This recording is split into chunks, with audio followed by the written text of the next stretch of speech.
بسم اللہ الرحمن الرحیم۔ سن 2 ہجری کے اندر حضور اقدس صلی اللہ علیہ وآلہ وسلم نے حضرت عبداللہ بن جحش رضی اللہ عنہ کی عمارت کے اندر 12 افراد پر مشتمل ایک جماعت کو بھیجا اور ان کو ایک خط دیا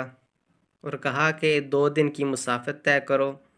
2 دن کا سفر کرنے کے بعد اس خط کو کھولنا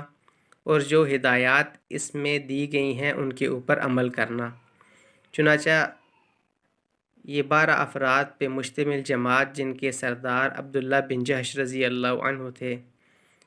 ان میں حضرت سعد بن ابی وقاص، واقد بن عبداللہ اور مقداد بن عمر اور دوسرے صحابہ تھے۔ تو چنانچہ جب یہ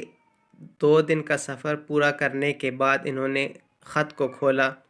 تو اس میں آپ صلی اللہ علیہ وآلہ وسلم نے یہ ہدایت دی تھی کہ مکہ اور طائف کے درمیان مقام نخلہ کے اوپر ٹھہر جاؤ اور کفار کی نقل و حرکت ہمیں بتاؤ، ان کی جاسوسی کرو، ان کی خبریں ہمارے تک پہنچاؤ۔ اور آپ صلی اللہ علیہ وآلہ وسلم نے یہ بھی حکم دیا تھا کہ تمہارے ساتھیوں میں سے جو تمہارے ساتھ ٹھہرنا چاہے ٹھہر جائے، جو واپس آنا چاہے اس کو واپس آنے کی اجازت دے دو۔ تو تمام صحابہ، سعد بن ابی وقاص، واقد بن عبداللہ اور جتنے بھی باقی صحابہ تھے، انہوں نے کہا کہ نہیں، ہم آپ کے ساتھ ہی رہیں گے۔ چنانچہ وہ اس مقام کے اوپر ٹھہر گئے تو ادھر سے قریش کا ایک تجارتی قافلہ عمر بن الحضرمی کی قیادت میں گزر رہا تھا۔ تو واقد بن عبداللہ رضی اللہ عنہ نے ایک تیر نکال کر اس کو مارا، جس کی وجہ سے وہ ہلاک ہو گیا،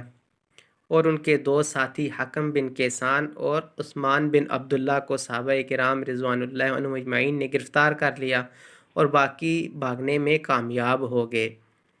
تو یہ پہلا مقتول تھا جو مسلمانوں کے ہاتھوں قتل ہوا، اور مسلمانوں نے غنیمت کا مال بھی قبضے میں کر لیا۔ یہ پہلی غنیمت تھی جو مسلمانوں کے ہاتھ میں آئی۔ تو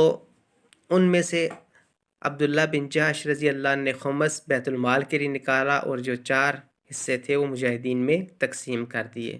کیونکہ صحابہ کرام رضوان اللہ عنہم اجمعین نے یہ سمجھا کہ یہ جمادی الثانی کا مہینہ ہے، کیونکہ رجب شروع ہو گیا تھا۔ جب مشرکین کو علم ہوا تو انہوں نے بہت شور مچایا، یہ کیسے مسلمان ہیں جو کہ حرمت والے مہینوں کے اندر خون بہاتے ہیں، کیونکہ مشرکین کی یہ عادت تھی کہ وہ رجب، ذوالقعدہ، ذی الحجہ اور محرم، ان 4 مہینوں کے اندر قتل و قتال نہیں کرتے تھے۔ رجب کا مہینہ انہوں نے عمرہ کے لیے خاص کیا ہوا تھا کہ عمرہ کے لیے جو لوگ آئیں 15 دن آنے میں اور 15 دن جانے میں ان کے لگ جائیں عمرہ کر کے۔ اور اسی طرح حج کے لیے جو مہینے رکھے ہوتے کہ ذی القعدہ میں وہ لوگ حج کے لیے آئیں اور ذی الحجہ کے اندر وہ حج کے ارکان کو پورا کریں اور محرم کے مہینے میں سفر کر کے واپس جائیں۔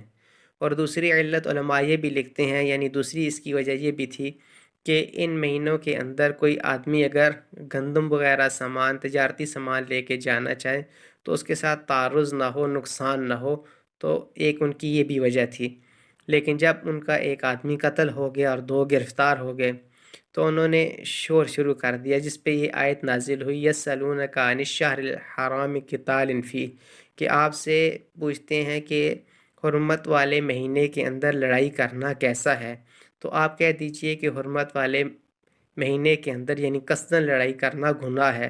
لیکن مسجد حرام سے نکالنا اور وہاں کے رہنے والے لوگوں کو وہاں سے نکالنا اور اللہ تعالیٰ کے ساتھ کفر کرنا، یہ بھی بہت بڑا گناہ ہے، اور فتنہ پھیلانا اشد من القتل، اور جو فتنہ فساد پیدا کرنا ہوتا ہے یہ قتل سے بھی بڑا گناہ ہے۔ تو چنانچہ جب یہ آیات نازل ہوئیں تو اس کے بعد صحابہ کرام جو اس معرکے میں شریک ہوئے تھے، ان کے دل میں یہ بات آئی شاید ہم کو ثواب نہ ملا ہو، تو اللہ تعالیٰ نے پھر یہ آیتیں نازل کی، ان الذین آمنوا والذین ہاجروا وجاہدوا فی سبیل اللہ اولئک یرجون رحمت اللہ۔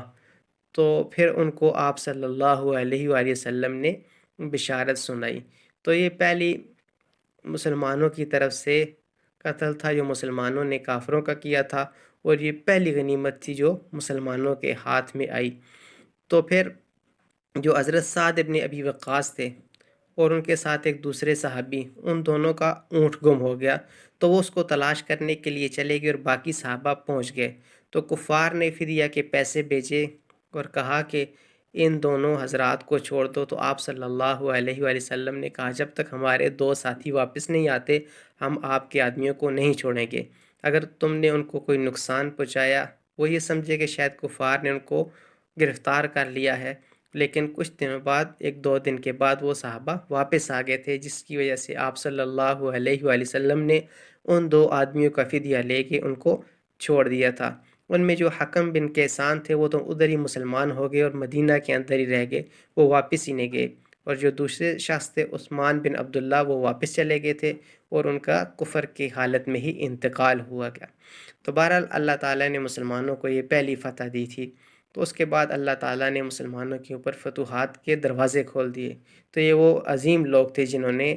دین کی خاطر اپنے آپ کو پیش کیا اور ہر طرح کی قربانی کے لیے پیش کیا، تو اللہ تعالیٰ ہمیں بھی ان کے نقش قدم پر چلائے۔ وآخر دعوانا ان الحمد للہ۔